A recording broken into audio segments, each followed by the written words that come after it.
I will ask Judge Davenport to lead us with the pledge.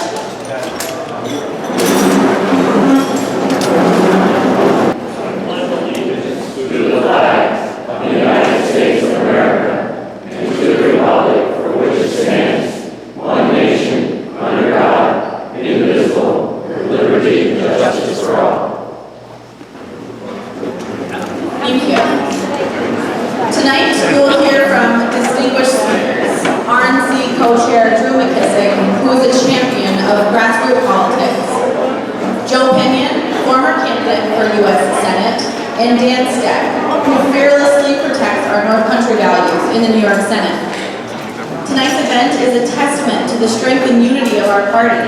It's a reminder that despite our differences, we are bound together by our shared values and our commitment to making a positive impact on our community, our state, and our nation. Candidates, thank you for sacrificing your time, your money, and at times your sanity for a better future for your family and your neighbors. I urge you not to limit your political involvement to just the election cycle. Stay involved and inspire others to participate as well. Republican leadership, it is crucial to actively support your candidates. The voters are watching. As it says in Matthew 12:22, a house divided cannot stand. County committee members, your dedication and hard work is truly commendable.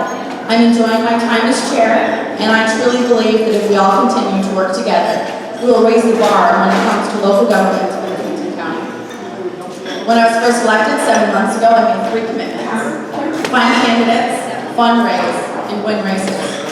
Over my next 2-year term, we'll be looking for candidates for future races. Candidates who believe in the Republican platform, who will be fiscally responsible, will uphold our Constitution, will protect our God-given freedoms, and who will be unapologetically American.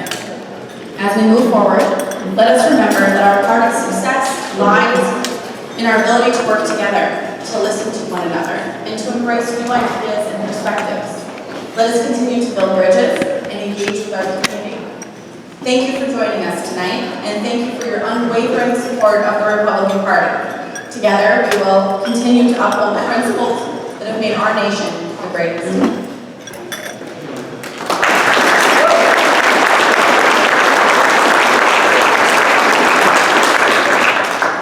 I would now like to introduce our dignitaries, our candidates, and our officers.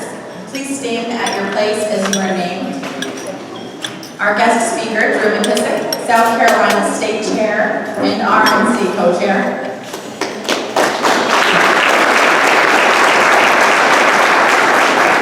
Joseph Pinion, former candidate for New York Senate.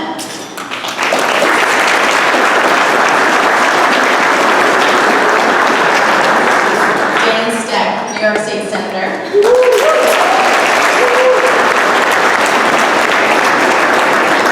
John Zerlo, Clinton County Clerk. And Republican Committee Executive Vice Chair. Chad Deans, County Coroner. Alvin Constein, Area 1 Legislator.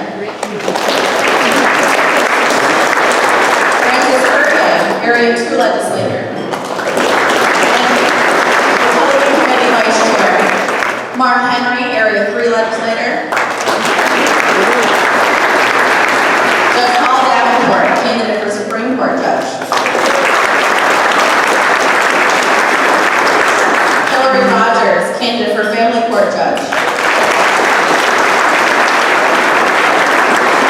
Kevin Randall, candidate for Area 5 Legislator.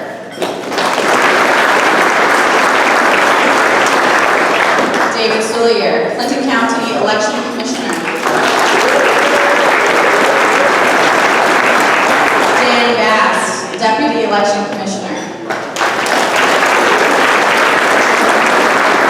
Alex Fisher, Election Specialist. And our remaining Clinton County Republican Committee officers, Nancy Real Price, Secretary.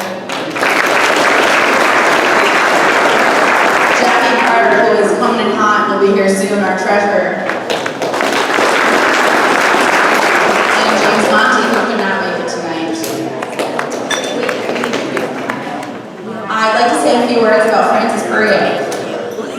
position of chairman came available at the Plain County Republican Committee, Francis was the first person I had in mind as vice chair.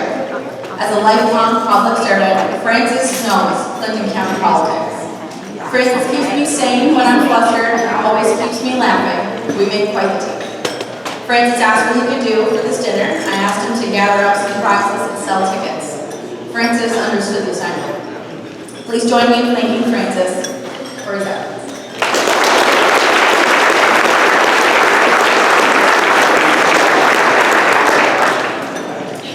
Next, I'd like to recognize some people who stand out and go above and beyond and present them with a small token of my appreciation. I'll ask Nancy, the secretary, to come and help me present these. I ask that the recipients join me at the podium as your name. Chad Deans. As the only countywide candidate who's unopposed, Chad has been a true team player, helping other candidates put out signs, walking with Republican candidates in parades, and being supportive of the party overall.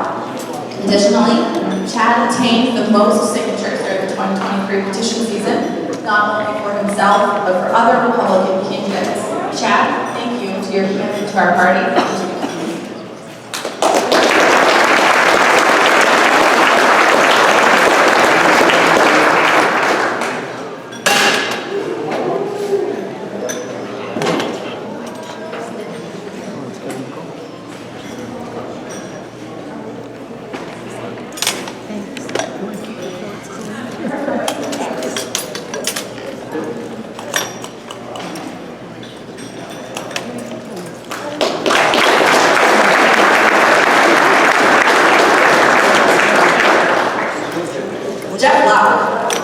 Jeff is the definition of being all in on red. No matter what the question, Jeff is ready to listen, deliberate, and respond. The experience and knowledge that Jeff has in so many vast areas makes him an excellent sounding board and confidant. Jeff is not afraid to say what's on his mind and put action behind words. Jeff, thank you for being a role model to business owners, that you can be successful and stand up for what you believe in.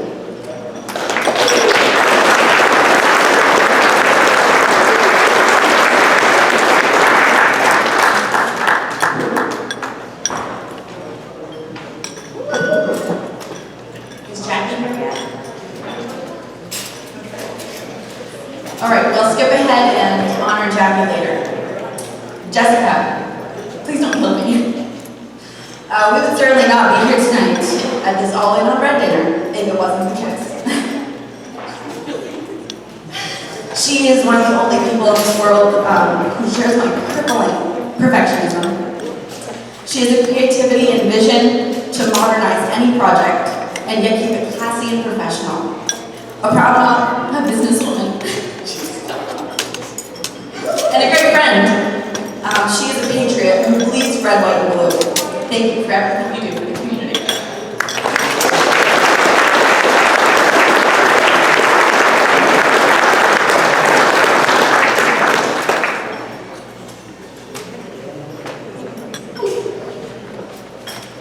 I'd like to invite David Sullier, Clinton County Commissioner, to the podium.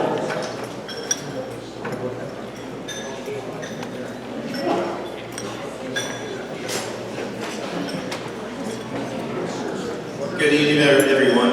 For those of you that don't know me, my name is David Sullier, and I'm the Republican Election Commissioner for the County of Clinton. Tonight, we are proud to introduce, for the first time, the John Zerlo Senior Lifetime Achievement Award. This award will recognize a Republican community member who has made outstanding contributions, given selflessly, and devoted their time to the Republican Party and their community. It is only appropriate that this award be named after someone that has dedicated their entire life to the Republican Party in Clinton County, Mr. John McKissick.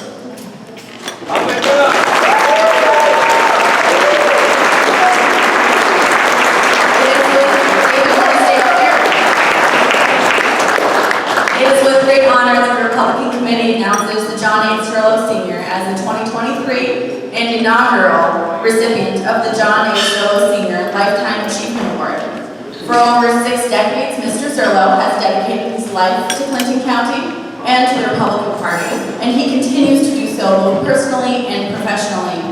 Mr. Zerlo has set the bar high when it comes to what is expected of a public servant and a strong republic.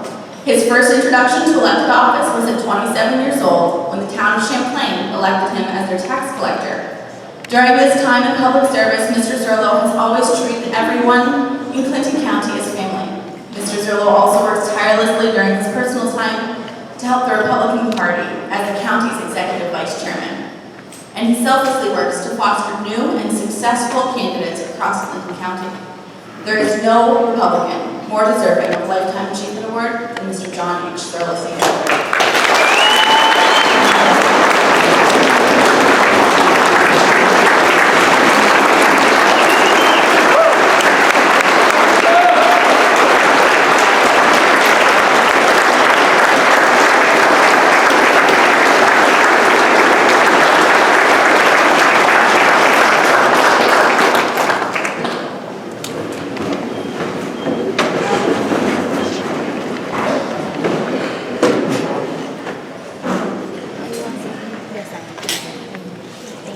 Just say a couple of words. I know the agenda tonight is quite full. As the executive vice chair, I think I would have known something about this. Be quiet, be quiet. Jerica and your committee, whoever did this, all of you, thank you very much. Not only a privilege to represent you, but it's an honor to be chosen to receive this honor. My political career started in 1967, before most of you were born. I was a tax collector for 22 years, 11 two-year terms in the town of Champlain. 1967 was a year of reapportionment, where we went from the Board of Supervisors to the county and the Board of Legislators. And our first candidate was Bob Greenberg, and I campaigned with him in 67, showed me the way. He was experienced. Our second legislator was Larry Paquette. Larry was a legislator for quite a number of years because of illness. He had to be retired. And I replaced him and served 3 years on the legislative board. There were 2-year terms then. Now they're 4-year terms. And then I became the county clerk, and I'm completing my 7th 4-year term. And hopefully, with all of your support, the last hurrah will happen, and I will hopefully be elected to my 8th term. If not, they'll send me back to Champlain and I'll be retired. But thank you very much. It's been a great run, 56 years in the ballot box. I enjoyed every minute of it. Nerve-wracking at times, as some of you people who are running for office understand. But I enjoyed meeting people. Not only did I campaign with local, county, state, and federal candidates, meeting many people, 4 or 5 governors. The present governor, Kathy Hochul, was a personal friend of mine. She was the clerk in Erie County for a number of years, and one was the clerk here at Clinton. And my greatest memory, I would say, is back in 2016, when candidate Donald Trump came to town, and I was asked to introduce him in front of 6,000 people at the Great Center. And I have that picture in my office. Some of you come to visit me and see my gallery in my office. You'll be impressed. Thank you very much. This is certainly an honor, and what a great night we're having. Our chairperson, Jerica, not only is she the chairperson of Clinton County, but she's I know how to pick her. She's my personal campaign manager and my treasurer. So congratulations to you, Jerica. You did a great job. This is phenomenal. Thank you, everyone.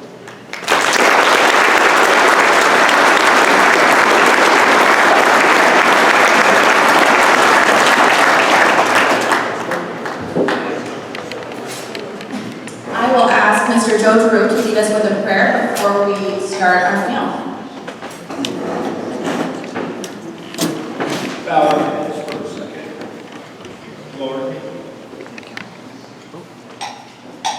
pray that this meeting will be very fruitful, that the candidates who we mentioned here tonight will also get elected, and the food we're about to receive from God in Christ our Lord.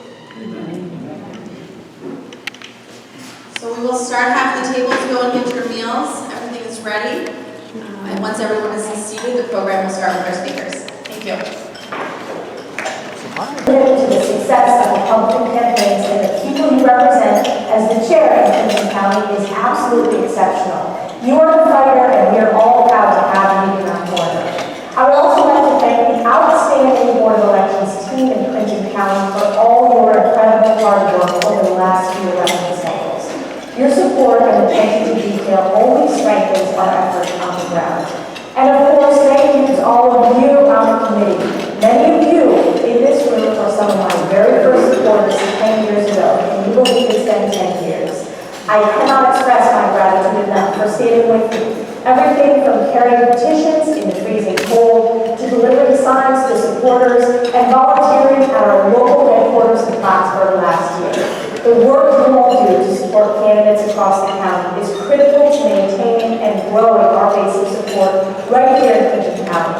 I also want to give a special thanks to some of my longtime good friends, County Clerk John Zillow and Chairman Mark Henry.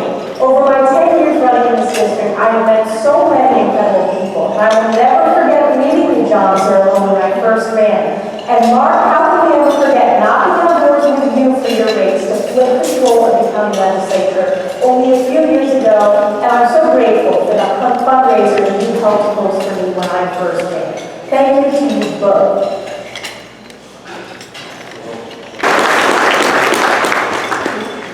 Quickly before our speakers join us, I would like to present our last award. In true Jackie Carter fashion, she got here coming in hot.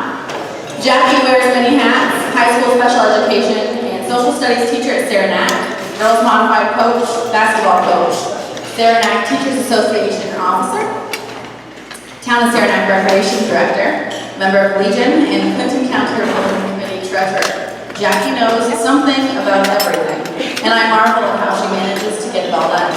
Jackie, thank you for always being ready and willing.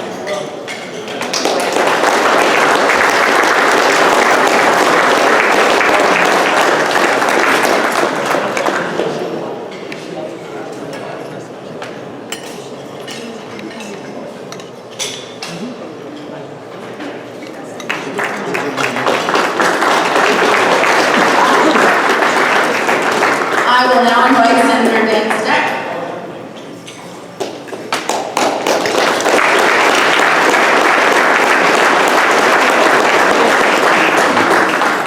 Thanks, Chairwoman. Good evening, everyone. It is absolutely wonderful to be here tonight. It's a great crowd. I want to echo a little bit of what has already been said. Jerica has really done a great job, I think, since she's taken over as chair. I can see it from where I sit and live down in the Glen Falls area. This county, the Republican Committee, you're all reinvigorated, you're energized, you're ready to go. It's important. We've got Pantheon, wonderful candidates over there to make sure that we get over the finish line here in just a few short weeks. And I've gotten to know a lot of them, and they're all working hard. They're all everywhere that they need to be. They need your help. They need you to talk to your friends and neighbors to make sure you get out the vote. I have one job tonight that Jerica asked me to do, and that's to introduce Joe Pinion, and I can't wait to do that. But we gave politicians the microphone, and so I'm going to go off script a little bit. Not me, not at all. I want to say, again, what a great job I think the committee has done. And I want to thank you for your support of me over the last couple of election cycles. I had a tremendous turnout in Clinton County for me last year. We won the Clinton County Youth. I appreciate that. I recognize that. But getting us on the ballot, and I know that going and doing petitions in February and March around here is not fun. And I think it's only going to get worse as we move forward. The changes that are coming to election law, David's dealing with those. The election law changes that happen in Albany are not designed to level the playing field. They're designed to benefit the party in power. So never forget that. The only way that we can counteract that is to do our part here, make sure that we get out the vote and our friends and neighbors get out the vote. I also want to say kudos to the lineup, except for me, that is on your program tonight. Chairman McKissick is a rock star, and I think it's a real coup for Clinton County to have Chairman here. And as an added benefit to me, I told Jared, I said, well, I'm here tonight because I got an invitation from you, Chairman, and so I cleared my calendar and I made sure I was here. And I did not realize until Drew came up to me earlier tonight that he was the guest speaker. Drew and the next person I'm going to mention, and I, the three of us had great privilege last December to join 8 other Americans, all Republicans, on a trip to Israel. And as a matter of fact, the three of us were in that exact kibbutz that's been in the news with all the atrocities that happened. We were there last December. It's a community of 800 people, so it's a small community. You could look right across, through a fence and a razor wire over to Gaza City, and we heard firsthand about living with the occasional rocket fire, and that was your norm. And here we are, 10 months later, and the world is looking at the atrocities that Hamas has conducted there. But Drew, it was an absolute privilege to get to know you during that week in Israel. I know that Robert Small feels the same way, and I want to introduce, and if Robert, where's Robert? Robert, if we would please, Rob Smallin and I served in the Assembly together. He's currently in the Assemblyman in the south central part of the Adirondacks. He's a rock star Republican in the Assembly for us, and on top of that, he's a Marine Corps Colonel, retired. So Robert's a great travel companion, but more importantly, he's a great conservative, a great patriot. So Robert, thank you.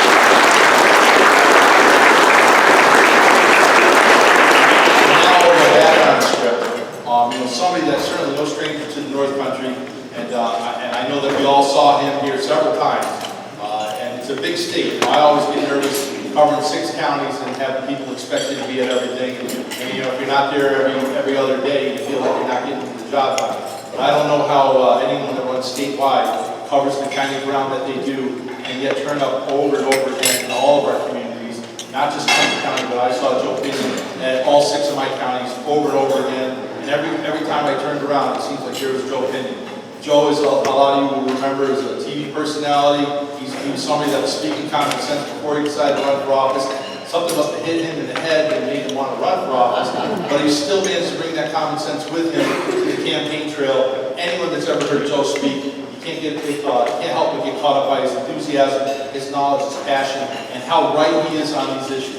And that's the one thing that we need to remember as Republicans, is that we may be outnumbered in the state, but we are right, and they don't want to admit it. But every time they open their mouths and they start rolling back some of this stuff, I don't want to be the guy in Albany, and Joe didn't want to be the guy in D.C., and Robert doesn't want to be the guy in Albany, to say I told you so. That's not what we're there for. We're there to make the state a better place, to make it better for our kids, for our businesses, so that people want to live here. It's a beautiful state, but if we're going to chase out bad policies on criminal justice and on spending and taxation and migration issues, you're just looking for trouble. Joe was that guy who was able to articulate that, bring peace to power, bring truth to power. He did that with a smile on his face, an affable, lovable heart, really entertaining person. Listen to what he says. He is speaking the truth. He is telling it the way it is. It's what we need more of out of our candidates. He's a fantastic candidate. He was fighting an uphill fight in a very blue state against a very, very powerful senator. But he gave him a run for his money. I know that Chuck Schumer could have been happy dealing with what's coming out of Joe's campaign. Well, again, something that's been here many, many times, and I'm thrilled. Again, Jared, hats off to the rock stars that you've got here today. It's absolutely my great pleasure to introduce my friend, our friend, and a wonderful American, a great Republican, Joe Pinion. Joe.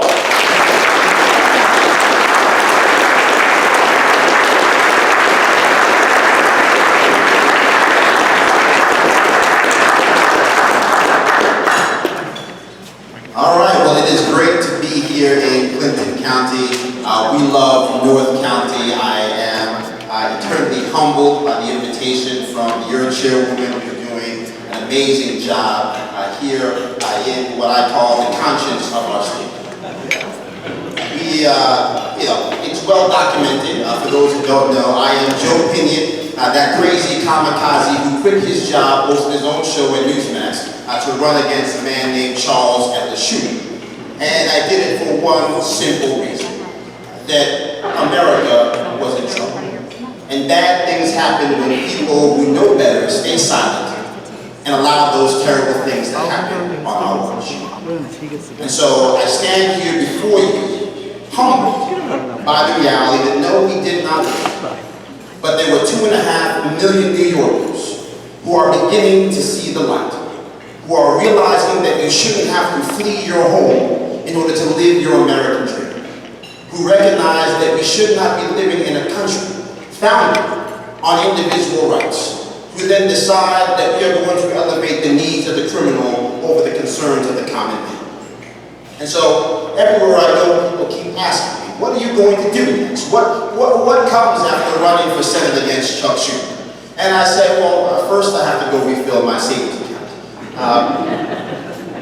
But after that, I feel in the same way that I felt called by my Lord and Savior to run for U.S. Senate against Chuck Schumer, I feel called now to be of service, to be of service. I keep hearing those words from Corinthians. God, He uses the foolish things of this world to shame the wise. He uses the weak things of the world to shame the strong. And I feel in this moment that we are all called to be that greater fool.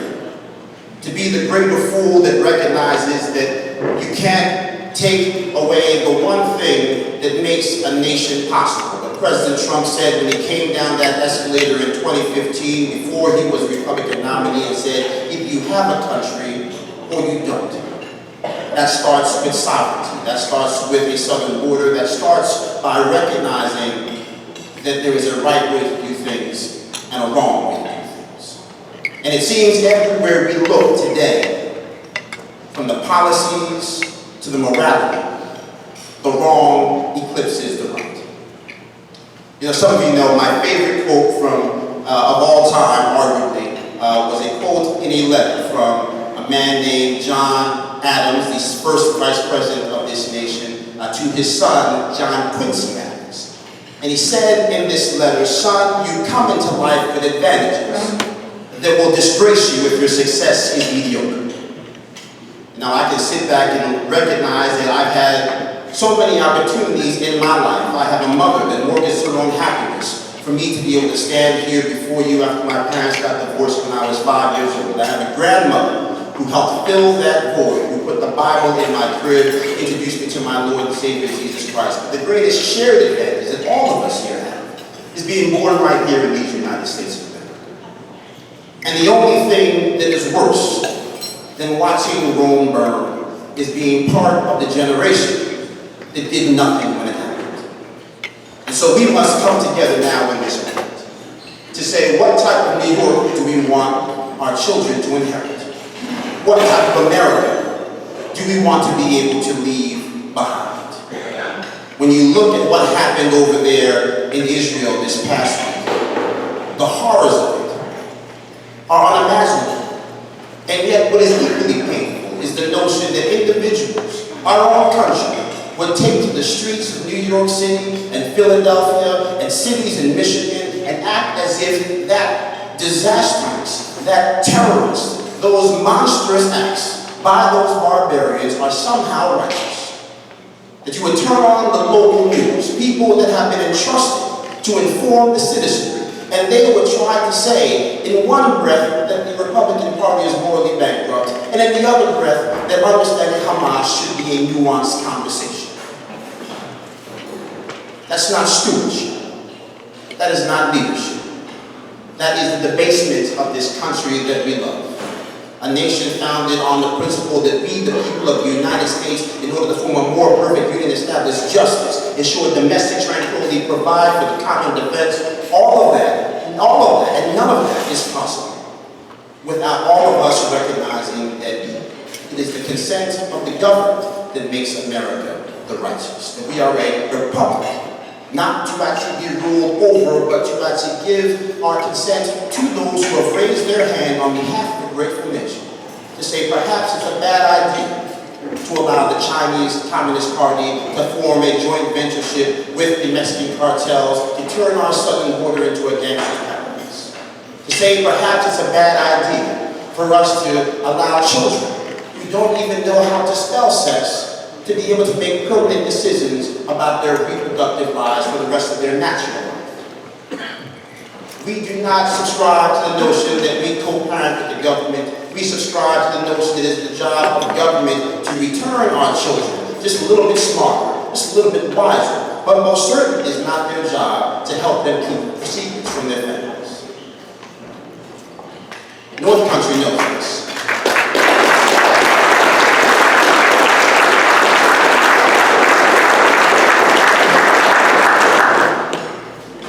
You know, we talk a little bit about the politics.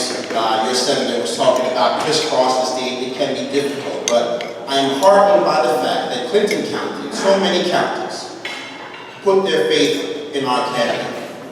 Chuck Schumer got elected in 1998 when he beat Al D'Amato, and every election since then, he has won Clinton County until 2022. And so,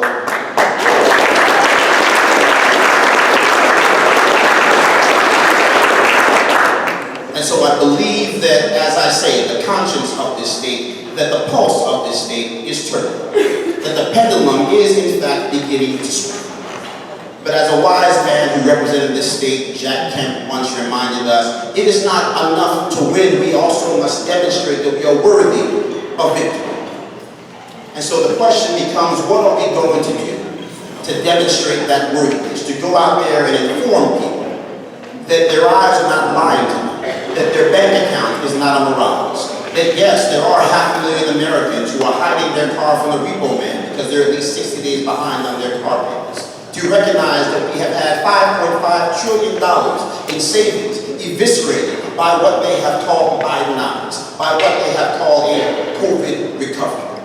That you are working harder for less, more dollars on your paycheck, but the paycheck not keeping up with the inflation caused by the people that have printed your hard-earned money like a bunch of drunken sailors because they wanted to effectively ignore the fact that you had a plague released on this citizenry by a Chinese Communist Party, and they're doing more to make you pay than they have to hold the Chinese Communist Party accountable. That's not leadership. That's not stewardship. And so the question becomes, what are you prepared to do?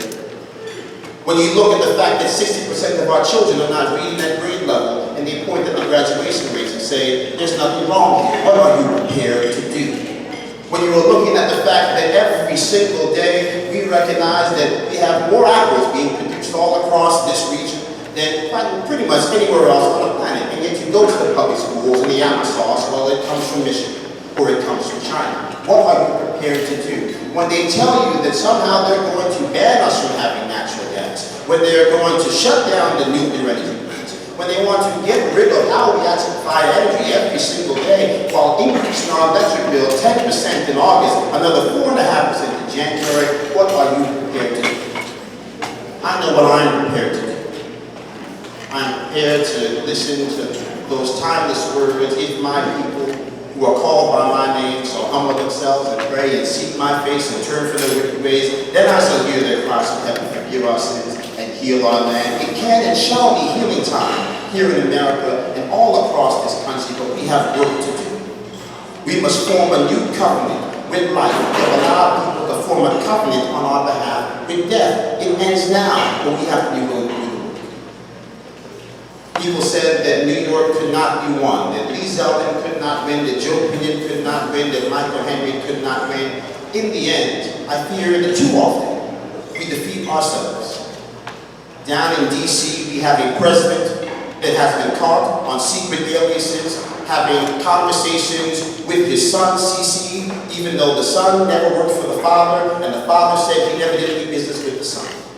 Even though the media pretend that there is nothing to see here.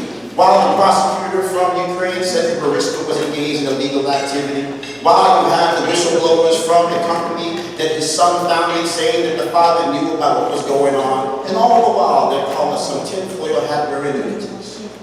Here's what I do know, that when the history books are written, Joe Biden will go down as the most corrupt person to ever occupy the vice presidency.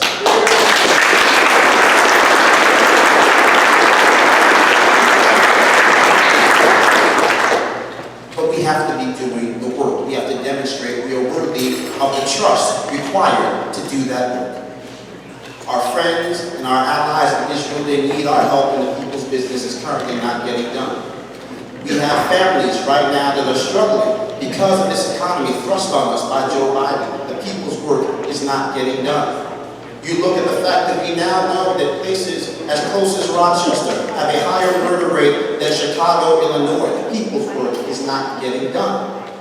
And yet somehow they are convinced that all their ideas are right. And yet every time they implement their ideas, we are left with deeper and deeper despair.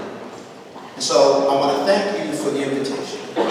I want to encourage you to know that you have friends all across the state, to know that anytime you call, I'll be here. If for no other reason, my mother would probably say I'm ungrateful for the trust that you have placed in my hands. But more importantly, let us make sure that we keep the faith. Let us make sure that we continue to move the ball forward to say that New York, in this moment, shall be and will be an empire state once again, if we do the work, if we stick together, if we go down to Sally at the end of our block, even when we know we don't like it, and let them know that the America that was promised, that more perfect union, is slipping away because of individuals who have no respect for our God-given rights and want to turn America into a version of itself that was never intended to be. God bless you all, and thank you so much.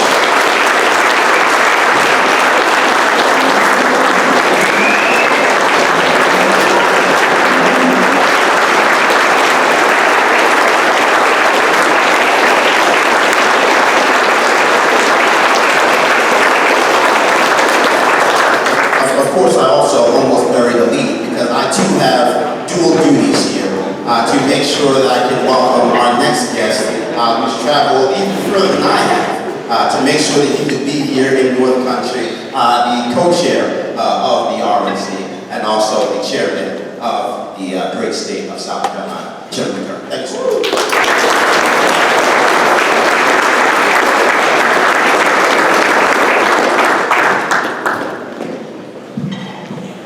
Good evening, fellow Republicans. How are y'all? Y'all, I know y'all means, don't you? By the way, y'all is singular. All y'all is plural. In case you didn't know it. We're all proud to be Republicans this evening. One more time, we're all proud to be Republicans this evening. I just want to make sure I come all the way from South Carolina to speak to Democrats now. Thank you all so much for being here. By the way, first off, I want to give thanks and give a round of applause to Jericho and the crew here with the county party, the volunteers who work together.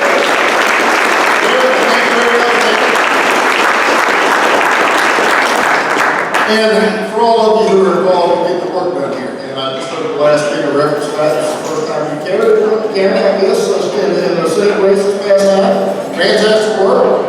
Getting the job done, turning out the votes, that's what it's all about. You know, we've got this wonderful thing in this country called self-government. Y'all know what the most important part of that phrase is, don't you? Self. Exactly. You can't outsource it to somebody else. In fact, one of the few guarantees that we have in politics is if you outsource it to somebody else, you're pretty much guaranteed not to like them. Period. And we've got a lot of folks who are sitting in the spectator seats and outsourcing to other people. A lot of folks who think like we do. A lot of folks who maybe sit next to us in church or standing next to us at work.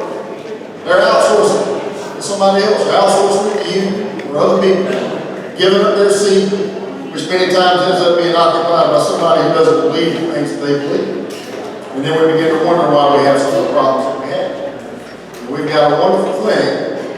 And we've got too many people who don't take it seriously enough to get involved. And that's part of our problem. If I could, I want to get you, by the way, to recognize my wife, Amy. Would you please stand up and say hello to everybody? She traveled all the way up here. First time I got elected state chairman, I went to the state convention and had a fellow come out of the audience that I've known for about 10 years. And he comes up to me and says, you know, whenever you go and speak somewhere, always introduce your wife. All right. Trying to remember that advice since I got elected state chairman. But I appreciate you being here and understanding that this matters. This does matter. You know, years ago, Ronald Reagan said that personnel is policy. The type of people we elect is the type of policies that we're going to have. It doesn't matter what our platform says, what the HR manual may say at work, or what our mission statement may be in our church or any nonprofit. We have the wrong people. We have the wrong policies. And that brings us back to what we're doing here. Why this is important. Why you being involved in the county parties. I've been state chairman now for almost 7 years, and I know our state party is not going to be any better than all of our county parties are collectively around the state. Our national party is not going to be any better than our state parties are collectively all around the state. And we have volunteers coming in and going back and forth, and some get burned out, and other ones come back in. Our job is to get those folks involved in this and have them understand why this is important. And that this is a place that we can come together and we can make a difference. So if policy is important, we're all involved because we believe certain things. And if policy is important, then that means elections are important. If elections are important, then our parties are important. All doing what you're doing makes a difference. It's important. Why? Because you can't govern if you don't win. Right? Losers do not get to make policy. How many losers ever get the call asking what the tax rates ought to be? It doesn't happen.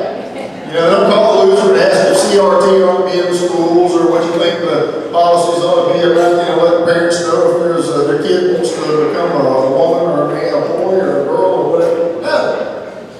We got to win. That's our job, actually being able to win. Losers don't get to make policy. There are no participation trophies in politics. And, that's something we don't learn the hard way. And I hate losing.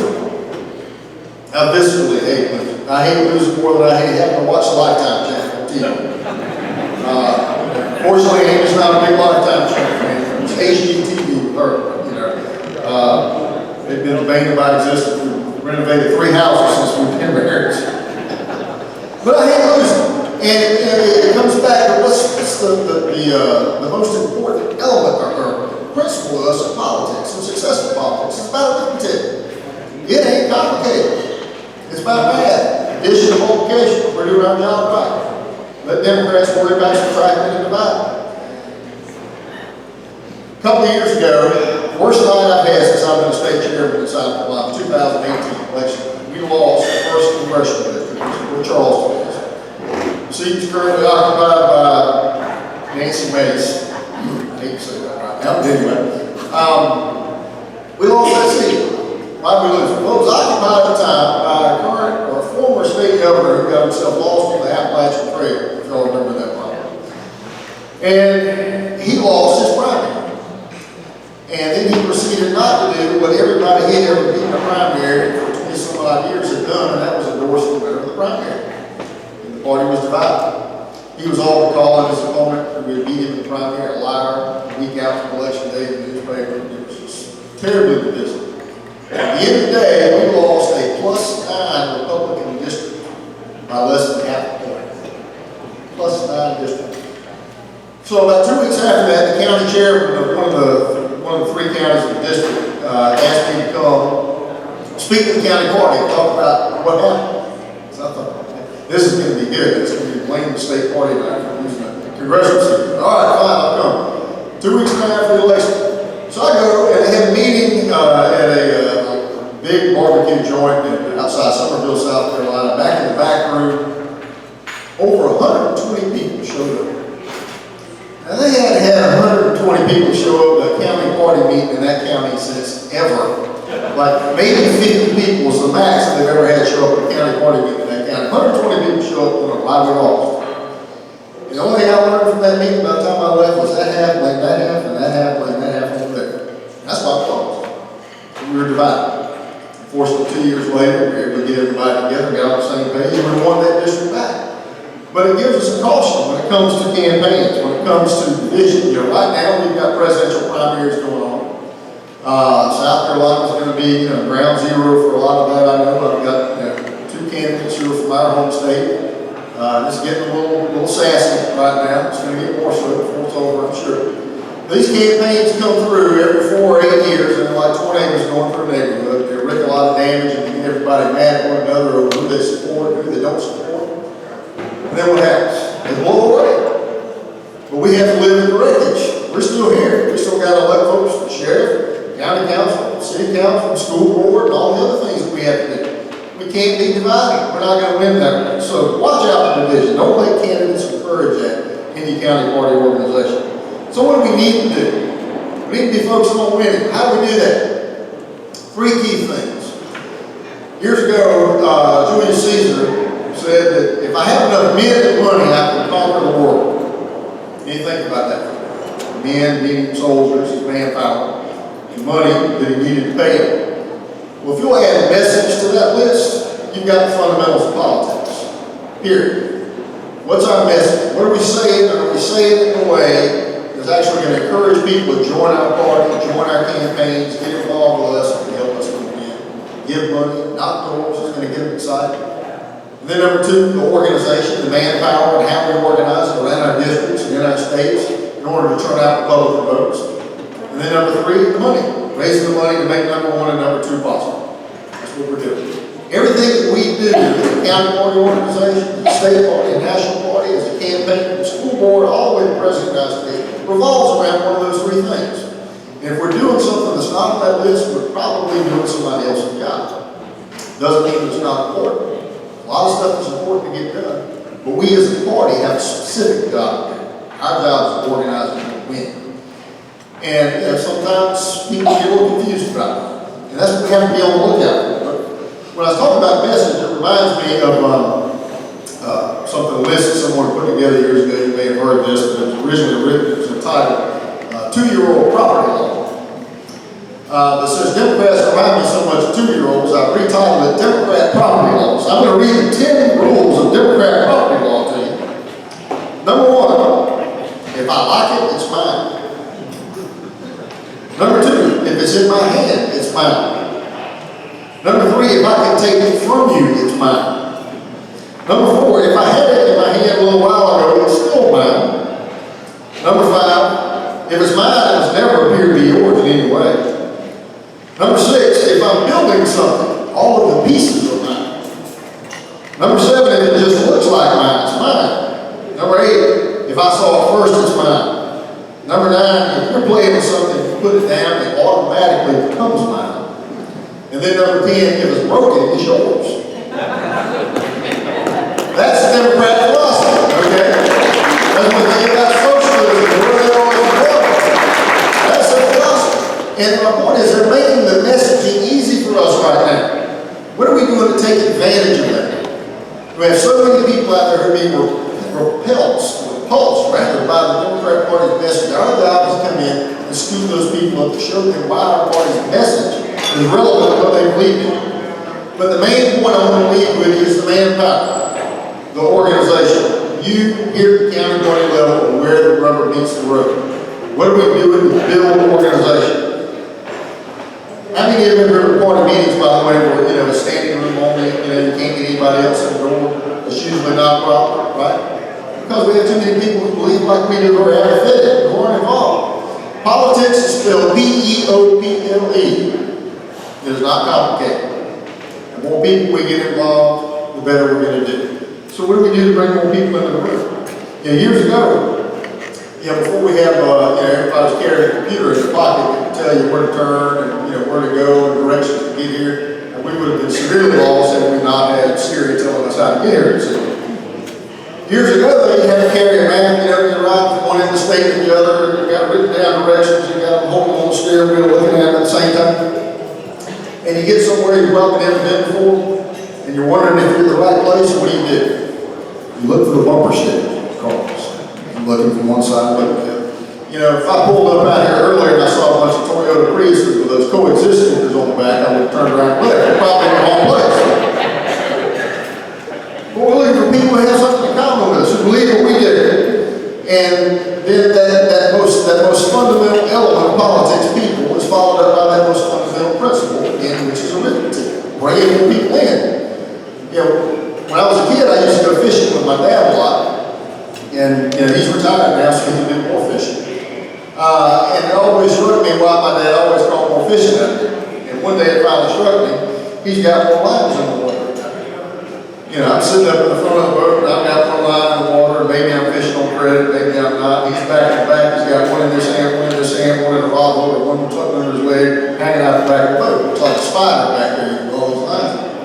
When the fish comes by, what happens? He catches fish.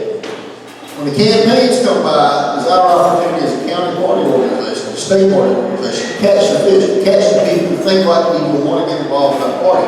What are we doing as a party organization to put those lines in the wall? And what's debate? Debate is issues, the things that those people care about. How many of you ever remember the name Lee Atwater?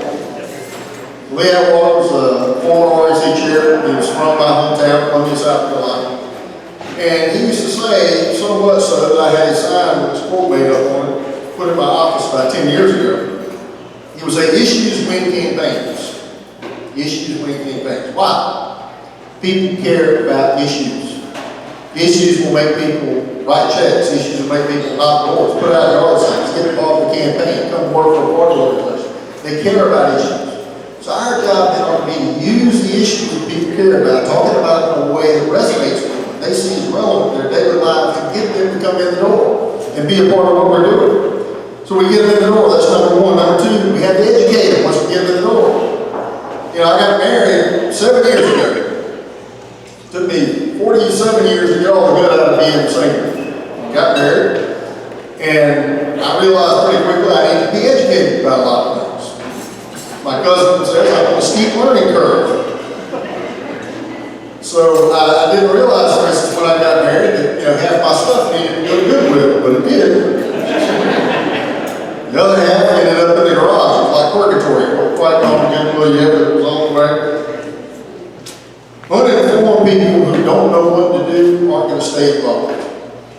We need to educate them. Once you get them in the door, you attract them on the basis of issues that you have to educate them how to get involved, where to get involved, what do they need to do to actually be effective.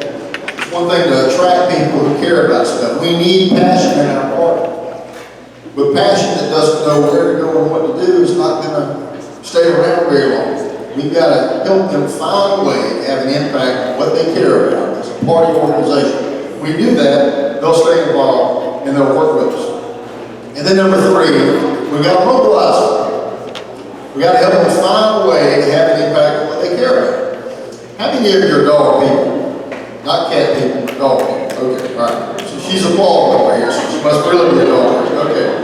Well, we've got 2 Border Spaniels at home, and we're definitely dog people. They're high maintenance dogs. But, how many of you ever have, you get a new puppy, and you keep him in the house, and after a while, when they begin to get real comfortable with where they are, you'll see them flip over, and they'll lay on their back, and they're all 4 legs up in the air, and they're real confident, comfortable where they are. And if you want to, you can come over and find that spot on their chest or their belly and start scratching. What happens? That back leg starts to kick, and you start scratching. You found that spot. Our job is to find that spot that we need to scratch for the people who want to get involved in our party. What do they care about? Why do they want to be here? What's going to make them want to stay? Because once we find that, they'll stay, they'll be happy, they'll work, they'll make a difference. But not only that, they'll bring somebody with them next time. That gets us back to multiplication.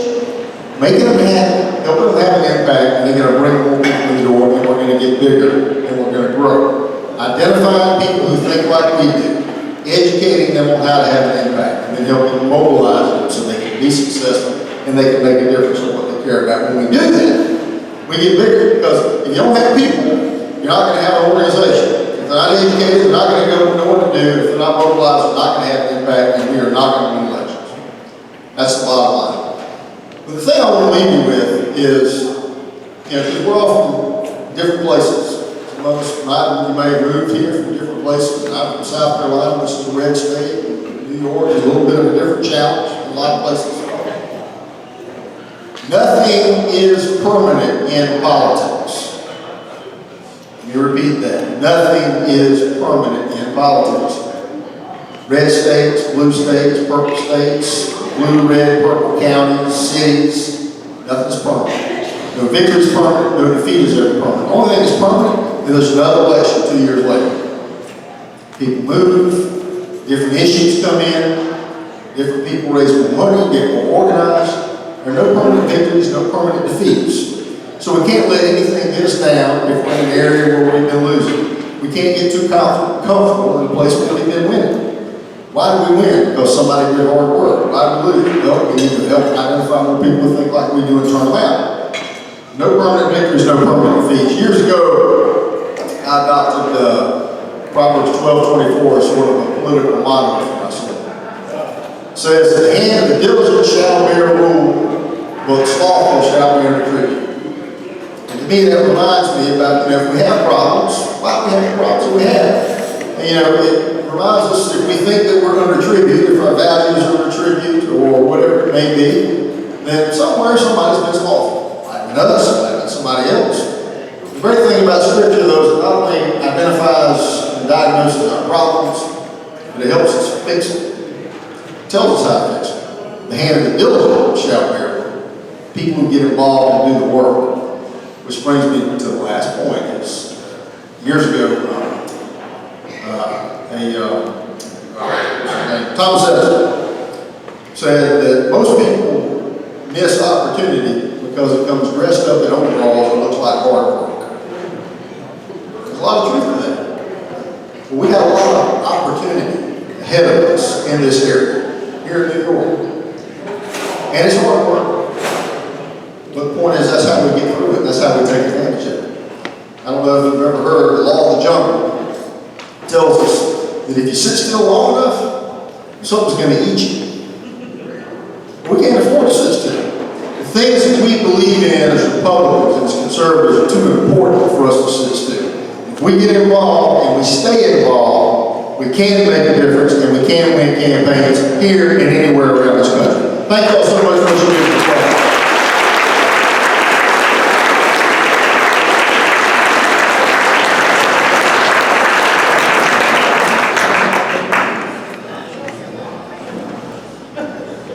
That concludes tonight's program. The table games have opened. You should have received a white